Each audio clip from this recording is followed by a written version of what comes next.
Hello students, welcome to Hiba Max Study Time. 10th Standard Scienceல daily study plan பார்த்துட்ருக்கோம். இன்றைக்கி டே 4, டே 3 வரைக்கும் யாரெல்லாம் முடிக்கலையோ ஃபஸ்ட்டு அதை கம்ப்ளீட் பண்ணுங்கள்.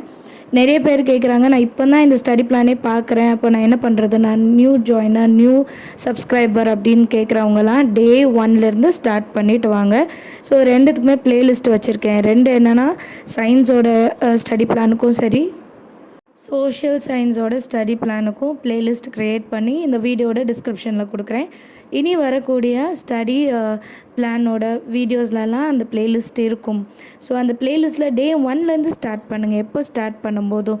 பிகாஸ் அதில் வந்து கரெக்டாக ஃபஸ்ட்டு 5 2 மார்க்ஸ், அப்புறம் 2 டீட்டெயில் அந்த மாதிரி கொடுத்துட்டு லாஸ்ட்டில் 2 மார்க்ஸ் எல்லாம் முடிஞ்சோடனே டீட்டெயில்ஸ் மட்டும், அப்புறம் நியூமரிக்கல் ப்ராப்ளம். ஸோ நீங்கள் படிக்கும் போது உங்களுக்கே ரொம்ப ஈஸியாக இருக்கும் அந்த மெத்தட்ஸு. ஸோ ஃபுல்லாக போர்ஷன்ஸும் கம்ப்ளீட் பண்ண மாதிரி இருக்கும்.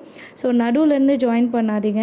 இப்போது டே 4 தான் இப்போ தான் ஃபஸ்ட் டைம் நீங்கள் பார்க்குறீங்கன்னா டே 1 என்னென்னு போய் பார்த்துருங்க. அதை முதல்ல கம்ப்ளீட் பண்ணிவிடுங்க. டே 1, டே 2, டே 3 முடிச்சுட்டு டே 4 வாங்க, உங்களுக்கு அது ஈஸியாக இருக்கும். அண்ட் நிறைய பேர் இப்போது புக்ஸ் வாங்கியிருப்பீங்கன்னு நினைக்கிறேன். ஸோ படிக்கிறது ஈஸியாக இருக்கும்னு நினைக்கிறேன். ஒரு வேளை புக்ஸ் எல்லாம் இல்லை, எங்களுக்கு ஆன்சர்ஸ் வேணும்னா அதையும் கமெண்ட்டில் மென்ஷன் பண்ணுங்கள். நான் இப்போ சோஷியல் சயின்ஸுக்கு வந்து நான் ஆன்சர்ஸ் மார்க் பண்ணியிருந்தேன். அதே மாதிரி நான் சயின்ஸுக்கும் ஆன்சர் மார்க் பண்ணி உங்களுக்கு நான் காமிக்கிறேன். இப்போது இன்றைக்கி வந்து நான் 2 டீட்டெயில் ஆன்சர்ஸ் கொடுத்துருக்கேன். ஏன்னா ரெண்டுமே முக்கியமான டீட்டெயில் ஆன்சர்ஸ், கொஞ்சம் பெருசாகவும் இருக்கும்.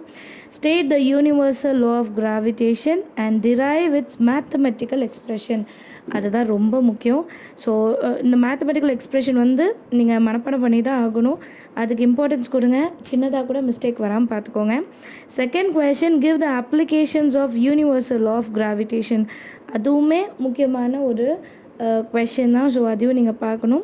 அண்ட் ஃபர்ஸ்ட் லெசனோட 1 வேர்ட்ஸ், சயின்ஸை பொறுத்த வரைக்கும் 1 வேர்ட்ஸுக்கு ரொம்பவே இம்பார்ட்டன்ஸ் கொடுக்கணும். ஏன்னா அதுலேயே நிறைய மார்க் நம்ம ஸ்கோர் பண்ணலாம்.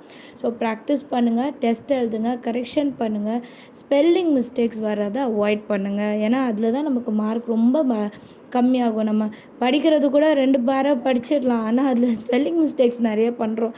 ஸோ அதை அவாய்ட் பண்ணிக்கிட்டோன்னா எப்போவுமே நல்லது. அது வந்து லைக் இங்கிலீஷு, சோஷியல் எதுவாக இருந்தாலும் சரி, ஸ்பெல்லிங் மிஸ்டேக்ஸ் அவாய்ட் பண்ணுங்கள். அதை அவாய்ட் பண்ணுறதுக்கு என்ன பண்ணும், ஹார்ட் வேர்ட்ஸ் எல்லாம் எடுத்து தனியாக எழுதி பாருங்கள். ஃபஸ்ட்டு அந்த ஹார்ட் வேர்ட்ஸ் எல்லாம் டெஸ்ட் எழுதி பாருங்கள். அதுக்கப்புறம் கொஷின் ஆன்சரில் அதை சேர்த்து வச்சு எழுதி பாருங்கள். புரியுதா? எப்படின்னா இப்போ டி வேர்ட்ஸ்லாம் கொடுப்பாங்க இல்லையா சின்ன வயசில், அதே மாதிரி தான். முதல்ல ஹார்ட் வேர்ட்ஸ் முடிச்சுட்டு அப்புறம் டெஸ்ட் எழுத போகிறோம். தேங்க்யூ ஸோ மச் ஃபார் வாட்சிங்.